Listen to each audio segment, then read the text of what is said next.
सत्साहेब सभी भगत आत्माओं को परमपिता परमेश्वर आप सभी का उद्धार करे और आपको सत्य ज्ञान प्रदान करे, ताकि कोई भी वर्तमान में काल का दूत आपको मूर्ख न बना सके। कि जो वर्तमान की स्थिति है वो बहुत ही सुंदर स्थिति है, क्योंकि बहुत बड़े पैमानों पर प्रचार और प्रसार किया जा रहा है, परमात्मा के सत्य ज्ञान को बताया जा रहा है और सभी नकली पाखंडियों को अच्छी तरीके से भक्तों के द्वारा जवाब दिया जा रहा है। जितने भी आज वर्तमान में जो भी गुरु बन बैठे हैं नकली, वो रामपाल जी महाराज के ऊपर झूठे आरोप और झूठे आक्षेप लगाते जा रहे हैं, और उन सबको देखते हुए भक्तों ने इन सभी पाखंडियों को, इन धर्म के अंधे लोगों को अच्छी तरीके से तत्व ज्ञान से प्रमाण सहित जवाब दिया है।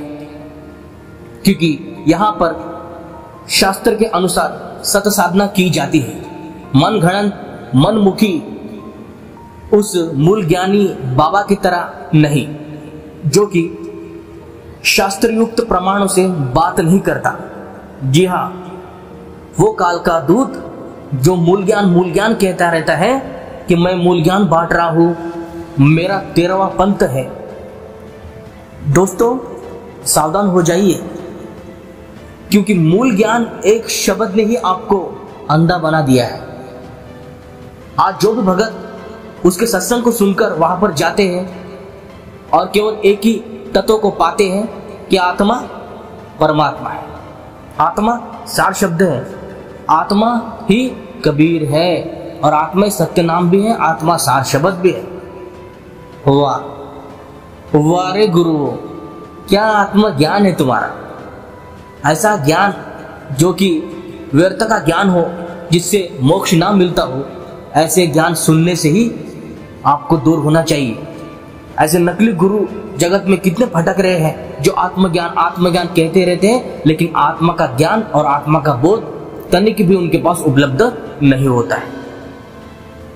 और कबीर की वाणी लेकर, साहिब जी की वाणी लेकर इतने मन घड़न गपोड़ी बातें बनाकर भोले भाले भक्तों को वो ठग लेते हैं। लेकिन भगत भी अंधे की तरह ही उनके निकट जाकर पहुंच जाते हैं कि हमें तत्व ज्ञान, हमें मूल ज्ञान प्राप्त करना है। अब उसने बताया मूल ज्ञान दे रहा हूं, सभी को लगने लगा है कि यही मूल ज्ञान है। लेकिन अगर वास्तविकता चेक करें तो इनको परमात्मा की शक्ति या परमात्मा की सत्ता का भी अनुभव नहीं है कि परम पिता परमेश्वर आखिर है क्या, नहीं है। और तभी ये लोग क्या करते हैं कि जितने भी चमत्कार संत रामपाल महाराज जी के द्वारा शब्दों में दिए गए होते हैं, उनके मंत्रों से होते हैं, लाभ मिलते हैं, सुख मिलते हैं, रोग दूर होते हैं, चंगाई मिलती है, तो ये सब मानने से ये लोग काल के दूत इनकार कर देते हैं। यदि मान लो कोई पीड़ित भगत उनके पास निकट पहुंच भी जाता है कि अपने रोग और बीमारी को ठीक करने के लिए अपने गुरु के पास, क्योंकि जो भी गुरु का शिष्य है वो अंततः अपने गुरु से ही मदद मांगता है कि गुरु जी देखिए, मुझे ये अमुक रोग हुआ है, ये बीमारी हुई है और इसका निदान आपके पास है क्या।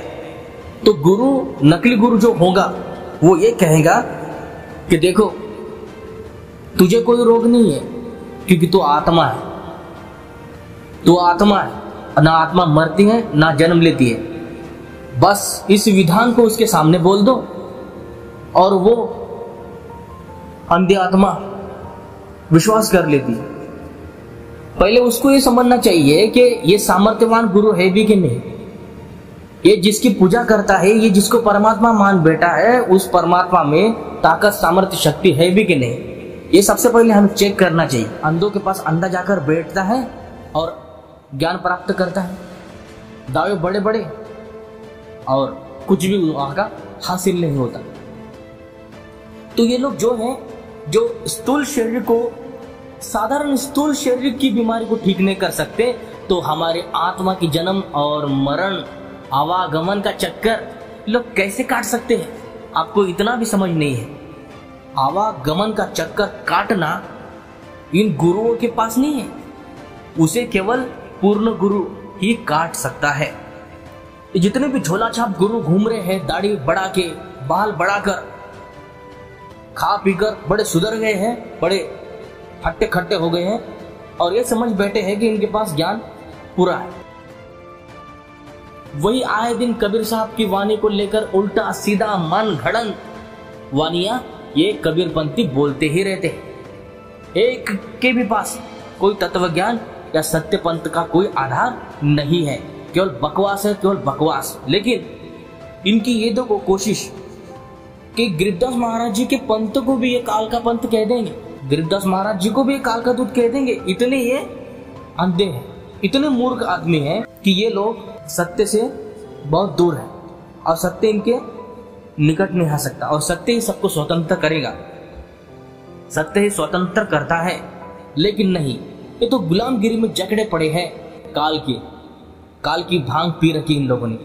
शब्द का ज्ञान भी नहीं इनके पास और शब्द ज्ञान देने चले, मूल ज्ञान देने चले। तो भक्तों सावधान रहिए ऐसे काल के दूतों से, क्योंकि इनके पास कोई आत्मा का ज्ञान भी नहीं है, ना परमात्मा का ज्ञान है। परमात्मा तो बहुत दूर की बात है, आत्मा तत्व का भी इनके पास कोई भी ज्ञान नहीं है, ना उनको देखने की साक्षात्कार शक्ति इनके पास उपलब्ध है। जी नहीं, मन घड़ंत सार शब्द उस आत्मा को ये बना देता है और त्रिकुटी के मध्य में ध्यान लगवा देता है। और जैसे हम त्रिकुटी के मध्य में ध्यान लगाते हैं तो वहाँ का जो नज़ारा है, यहाँ का जो मध्य स्थान जो त्रिकुटी का बनता है वो एक काल का क्षेत्र है। दसम द्वार जो है हमारे शरीर को ही कहा जाता है। ये शरीर का जितना भी भाग है ये 10 द्वार का पिंजरा है। अगर हमें मुक्त होना है तो 11वें और 12वें द्वार की खोज और तलाश हमें करनी पड़ेगी। और जो 12वें द्वार का भेद जानता हो ऐसे गुरु की तलाश करके उस गुरु से नाम दिशा लेकर अपना आत्म कल्याण करवाना पड़ेगा। क्योंकि जब तक पूर्ण गुरु हमें नाम नहीं देता है तब तक कोई भी किसी का भी आत्म कल्याण संभव ही नहीं है। क्योंकि 10 दौरे का पिंजरे के पास जो भी त्रिकुटी है तो माथे के ऊपर वो शिव का ही क्षेत्र है, तमगुणी शंकर का ही वो निवास स्थान है। और वहाँ का नज़ारा ब्लैक होल की तरह है। वहाँ पे सुरती लगाकर ये नकली ये मूल ज्ञानी बाबा वहाँ पर आत्मा की सुरती लगाकर आत्मा को कर्कश आवाज में फंसाकर वहाँ पे एक आवाज होती है, ये शरीर 5 तत्वों का है और यहाँ से आत्मा छूट जाती है। तो वहाँ पे थोड़ा बहुत उसको आनंद प्राप्त हो जाता है। आत्मा को 5 तत्व से छूट जाने के बाद, अलग होने के बाद आत्मा आनंद प्राप्त करती है। तो कुछ ही मिनटों का है वो सफर, क्योंकि 1 से 1.5 मिनट का समय ये सुरती लेकर वहां से डरकर भाग जाती है। क्योंकि वहां पर एक बहुत बड़ा भयंकर कर्कश आवाज को सुनकर यह आत्मा डर जाती है, सुरती भटक जाती है, डर के वहां पर फिर से शरीर में लौटकर आ जाती है। यही हुआ इसका सार शब्द। मन घड़ंत मनमुखी सार शब्द को इसने मूल ज्ञान का नाम दे दिया कि यही मूल ज्ञान है, यही मूल नाम है। तो सावधान रहिए ऐसे काल के दूतों से जो कि मन घड़ंत शब्द को बनाकर सार शब्द कहते हैं। ये ना सार शब्द है ना ही आत्म ज्ञान है। गीता का आत्म ज्ञान कुछ और है, इन नकली गुरुओं का आत्म ज्ञान कुछ और ही है। तो ये समझना है, दोनों में अंतर आपको समझना है। ठीक है, तो मिलते हैं अगले वीडियो में। तब तक के लिए सभी को सत साहेब, जय बंदी छोड़ की, जय बंदी छोड़ की।